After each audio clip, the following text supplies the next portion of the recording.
Hi guys, welcome back to my channel. My name is Timmy. If this is the first time seeing my beautiful face, welcome. And if you're a returning subscriber, thank you so much for stopping by again today. You know I love you, I appreciate you. Thank you for always coming back and supporting your girl. On this channel, I film about faith, relationship, personal development, and lifestyle. And if you love content like this, please subscribe to my channel. Hit that subscribe button. And don't forget to click on the notification bell so you can get notified whenever I upload new videos. Thank you guys. So in today's video, I'm going to be talking about something so interesting and juicy. So sit back and relax. And what will I be talking about? I'll be talking about relationship myths. When I say relationship myths, what does that mean? It means that things that are not true about relationship. So there are some things people say that looks like, oh, it's the normal, but it's not true. So without any further ado, let's just jump right into the video. The first myth is you cannot be happy unless you are in a relationship. That's a big lie from the pit of hell. Why can't you be happy? Our happiness, our joy is in the Lord. So you don't need to find your happiness in any brother, in any sister before you can be happy. That's a big lie. So what happens if you are in a relationship and your partner hurt you and you are so pained? So what will happen? Your life will be on hold. Or if that brother or that sister breaks up with you, what would happen? You'll be sad throughout the days of your life. Like, I don't get it. So that's a lie. Our happiness is in the Lord. So you need to find your joy, your happiness in the Lord, because nobody would ever make you happy like you find joy in Christ. So find Christ. If you're looking for joy, find Christ. Don't find man and don't find woman. So discover yourself, develop yourself, enjoy your own company, enjoy the company of your family members, and don't run after relationship. Don't get me wrong, love is sweet, but when money enter, love is sweeter. But that's not it. Love is sweet, but if you get into love with the wrong aim or the wrong idea, it might not be sweet any longer. So find your joy in Christ. Find Christ. Know Christ. Follow Christ. Yeah, that's it. Number 2 is there are no principles to relationship. There are principles to marriage. What leads to marriage is not relationship. So there are principles to relationship. I hear people say, oh, not all relationship are the same. What works for A does not work for B. I totally agree with you. But there are principles to relationship. There are principles to friendship. Just the way there are principles to marriage. It is friendship that leads to relationship and relationship leads to marriage. But not all friendship leads to marriage. Before you people will come for me. Yes, there are principles to relationship also. What works for me might not work for you. But the thing is, there are principles of communication, principles of conflict resolution, principles of what's our value. So those principles matters because it is the principle that you have imbibed in your relationship that you will carry into marriage. What you don't know in relationship, or what you don't do, or what you don't say no to, you won't be able to say no to it in marriage. You won't be able to practice that thing you're not doing now. You won't be able to practice it in marriage. So like the first point I say, follow Christ. So if you are not following Christ in your relationship now, it might be difficult to follow Christ when you get married, except God really touch your heart, you have an encounter with God, something that you are not used to. You won't be able to do it in your marriage. So if you are not used to communicating with your partner, you are not used to resolving your conflicts in a good way, it might not work for you in marriage. So there are principles to relationship. The next one is a very funny one, and that is, there is one person that God has made for you. There is one person that God has made for you to marry. That's a lie. The biggest lie I've ever heard in my life. Yes, I know. I was also taught, I also believed that sometimes in my life that there's one person that God has made for you to marry. I used to agree to that. I used to agree to that, but I don't agree to that any longer. What if that person dies? What if you don't meet that person? So let's say God has ordained me to marry somebody. God has created me to another person to marry, and I'm in Nigeria. Yeah, currently I'm in Nigeria, and the person is in Australia and has never ever stepped his feet into Nigeria, as me too. I've never stepped my feet in Australia. So what will happen? And I did not leave Nigeria to Australia. The guy too did not leave Australia to Nigeria. What will happen? Okay, maybe I could travel to US and he also travels to US and we meet there. I know, right? It happens, yes, but it does not happen for everybody. So if I don't meet that person, does that mean I have missed it in life? Or does that mean I'm marrying wrong? Let's think about it. There's no one person for you. God has given us the power to choose. He has given us the power of choice. So if you are choosing, that means there are options. That means God has created so many people. You could choose. So that means God could put 10 people in place such that you pick one from them. And when choosing, God will even give you good people. So you now have to prayerfully choose one person out of every other options that you have. Prayerfully choose that person, but don't have it at the back of your mind that, oh, if I don't marry Diola, I will not be happy in my marriage. If I don't marry this person, I'm marrying wrong. No, you can even marry that person and the marriage is not sweet if you guys don't work. If you guys don't work, trust me. So it also applies to relationship like that. There's no one person for you to date. You prayerfully choose that person. You prayerfully choose the person you want to spend the rest of your life with. God will not come and say, my son, my daughter, this is the person that you should marry. God will speak to you, and that is why it is good to know how to hear God. God will speak to you, but God will also allow you to make your choice, because God can speak to you and you don't obey. True. God can speak to you and you still shefenwe and you still do what you want. So prayerfully choose that person and know that there's no one person for you. I even feel like if you think there's one person for you, you're putting yourself in bondage. What if that person does not come? Maybe you're in your mind, you already feel like, oh, it is this guy I will marry. This is the person God is saying. What if the person does not approach you? Or what if the person does not agree to marry you? What will you do? Will you stay single for the rest of your life? No. So think about it. Think about it. The next one is love is all that matters.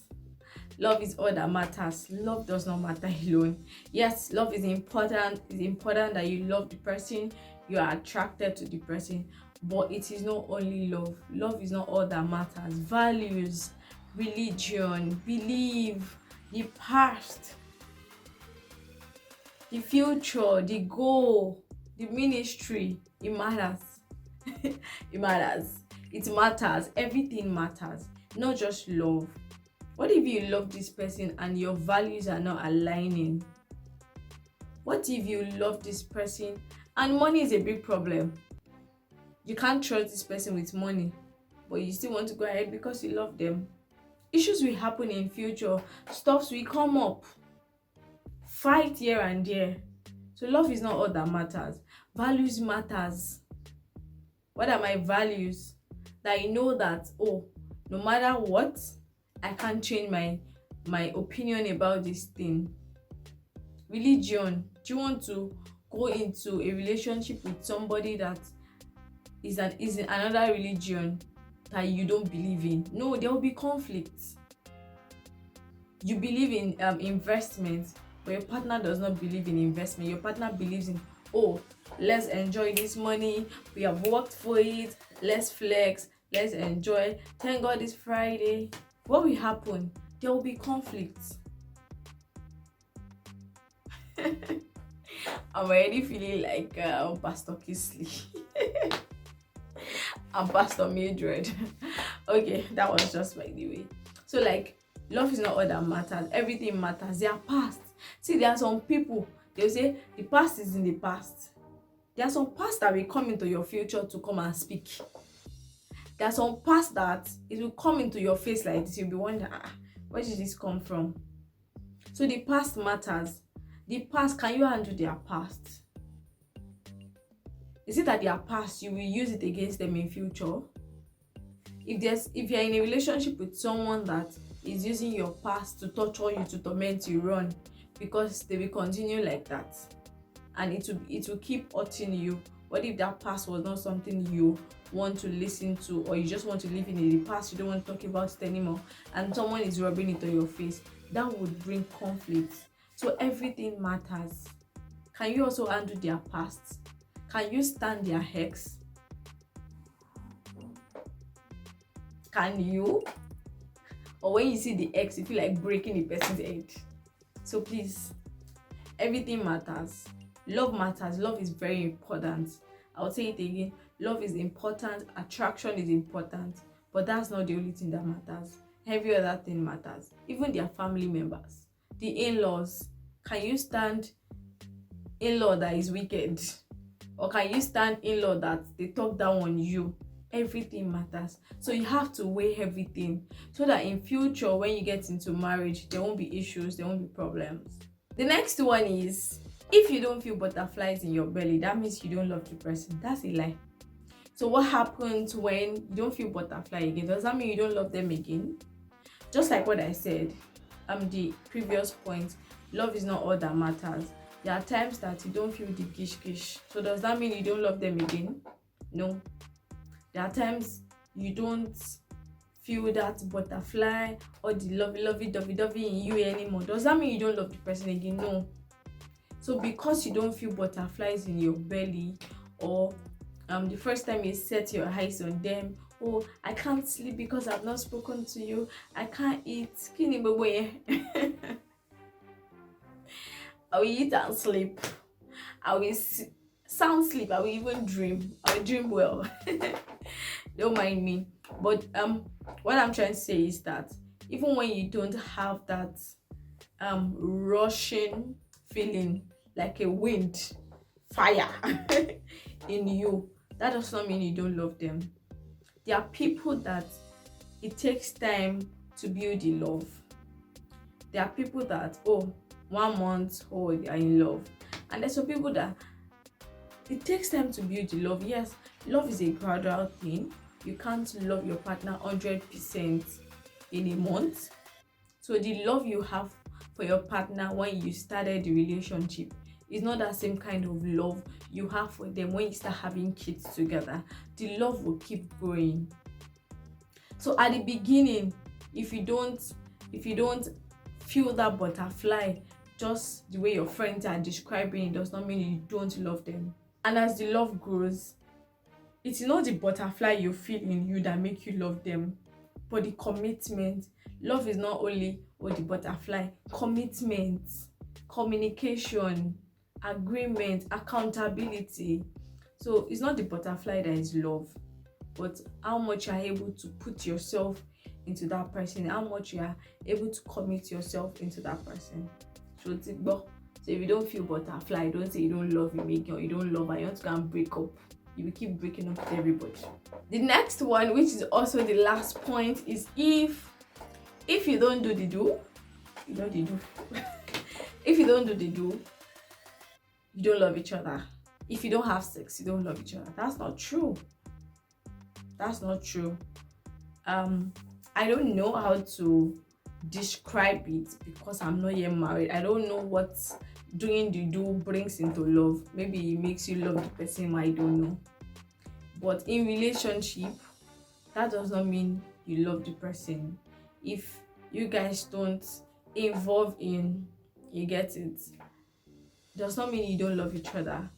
In fact, waiting for the right time means you love each other. That means you can sacrifice, you can wait for the person, you can, because of the person you're waiting, and most importantly because of God, because it's an instruction from God, you are also waiting. So God did not say before marriage do the do, that's what will guarantee the love. No, It's for married people, not for people in relationship. So doing the do does not bring more love. I even feel like it could make see finish enter, such that like got to move some bride price lelo, what I want to pay bride price for. I've seen everything, I've tasted it, I've done everything, so what's left? So it could even bring hatred. It could bring see me finish. What's this story in the Bible where the I think Tama or something, I'm trying to, yes, I think it's Tama, where her stepbrother slept with her, and Bible says immediately he did the do immediately they had sex, he hated her, he despised her. So that could, doing the do can also bring hatred, could bring like serious hatred for each other. Because another thing it could cause is you won't be able to think straight anymore. So when there's a red flag, when you need to run, you guys will use doing the do to finish your fight, and you are blinded, you can't think straight, you feel you're in love, or you are lusting after the flesh. Yes, so that does not guarantee love. I'm not saying for married people it does not guarantee love, but I mean in relationship, doing the do does not guarantee love, because it's not even supposed to be done in relationship. It's supposed to be kept till marriage. All right guys, I hope you enjoyed this video. Thank you so much. I enjoyed filming this video. If there are other relationship myths that I have not mentioned, please drop it in the comment section for other people to also learn. Thank you guys for watching. Please leave a lovely comment, give this video a massive thumbs up if you enjoyed watching it, and don't forget to subscribe to my channel. Please let's grow this family, let's grow this channel. Please subscribe to my channel, share to your loved ones, share to people that you feel they need this video, and don't forget to click on the notification bell so you can get notified whenever I upload new videos. Thank you so much guys. Until next time, stay happy and stay blessed. Bye.